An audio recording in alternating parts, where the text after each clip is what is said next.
Hey few years guys, back, I today rented an apartment from a we're friend of mine. reacting to He had 1C recently bought it and had Entertainment. it completely renovated. He put it up for sale but couldn't find a buyer, so I offered to rent it in the meantime. After moving in, I realized there was something wrong with the lady next door. She was about 45, but looked much older. She would sit up all night listening to Christian radio shows and talking loudly to someone. It got to the point where I couldn't sleep, so I went over to her place and asked her to Okay. keep it down. She opened her door and I got a quick peek. Her walls all had crosses painted on them in different colors, and words like Jesus and angels scribbled everywhere. The windows were painted black, letting in no light at all. It was damp, yellow-stained 50-year-old carpets, dog shit and cockroaches everywhere. No dog though. I asked her to please keep it down. She just looked at me and shut the door. Then she turned up the radio even louder.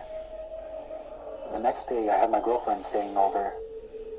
I wake up in the middle of the night and see a shadow of a person next to the bed looking at us sleeping. I think I'm hallucinating, as I usually do in the dark when I'm sleepy. But then the shadow starts talking. It's my neighbor, and she's holding something in her hand. She broke in during the night, and who knows how long she stood there.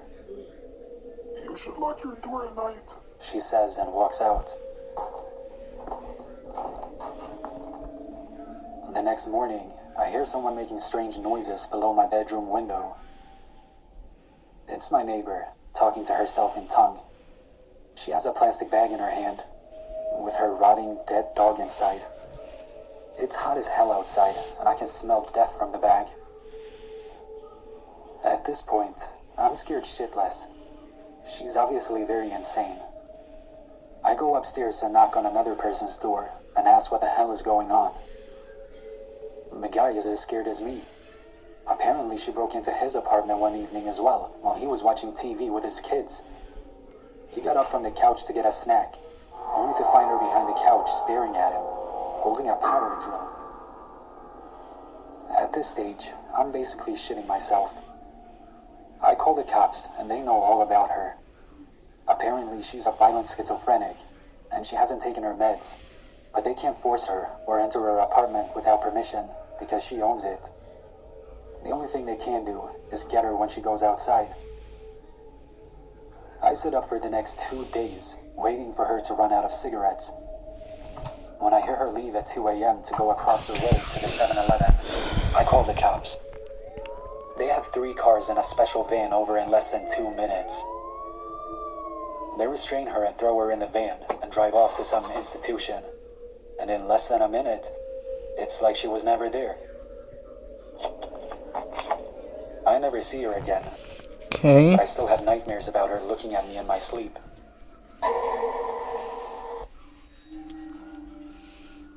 When you think of Counter-Strike Global Offensive, the last thing you'd think of was a horror story. But yet, here I am. It was the summer of 2014, and I was bored and home alone, so naturally I hopped on CSGO. I went to Dust Online to play some casual. It wasn't a very busy lobby. There was about 5 people on each side. I joined Terrace, where I quickly discovered the only other person with a mic was a guy whose name was something like Smarties McFlurry. He sounded a lot older than me. I was 14 at the time. His name was Dave, and we got along well, and we played good together, since we had the same number of skill. We eventually played more CSGO together, and then friended each other on Steam. After that, he asked for some of my social media, and I gave him my Discord and Snapchat. Then on CSGO, Dave suddenly said he had to leave, and we could play more tomorrow. So I got off and watched some TV and eventually went to sleep on the couch. I was home alone for the night. At like 1 a.m., I awoke and got a glass of water. Then I heard a Snapchat notification from my phone. Curious as to who was sending snaps at this time of night, I picked it up and saw it was from Dave. I opened it, and it was a picture of my front lawn and house. The phone and the glass of water fell from my hands to the floor, and my heart began to race. I was suddenly frozen, as if rooted to the spot. The darkness around me seemed to become thicker, and I swear I was seeing shadows all around me. Then I heard a knock at the glass. I turned to the back window, and there he was, the Dave guy, who looked a lot older and creepier than me. Whoa. Without thinking, I ran to the back door and locked it. I also locked the front door. I could hear him calling to me through the window. Then I proceeded to run to the only windowless room, the bathroom. I stayed in there for about an hour, shaking and fearing the worst. I dreaded hearing the sound of Dave calling me again, a knock at the door, or even footsteps outside. I don't know how long it was before I fell asleep. The next And he morning, my passed parents arrived out. home, and I hesitated to tell them about my experience. I knew they would drop shit on me, but it wasn't just that. I was questioning whether or not I was dreaming when the Dave guy appeared at my house. I knew I had not been dreaming playing CSGO with him, though. However, when I checked my phone, it was like he didn't exist. He was not on my friends list in CSGO, his Steam account was gone, his Discord was gone, and even his Snapchat was gone. All deleted. To this day, I still question my sanity about whether or not this Dave guy who I played CSGO with really existed. I know for sure we had chatted on the game, on Discord and on Snapchat, but had he really come to my house? And why were all of his online accounts deleted? I really don't know. Hey guys, that's gonna be it for today's video, and see you guys on the next video. And if you didn't even notice yet, I'm creating a playlist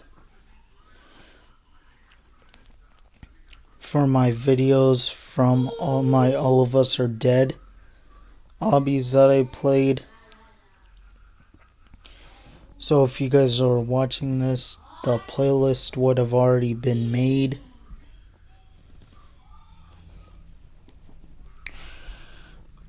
So good luck on the next video. See you on the next video.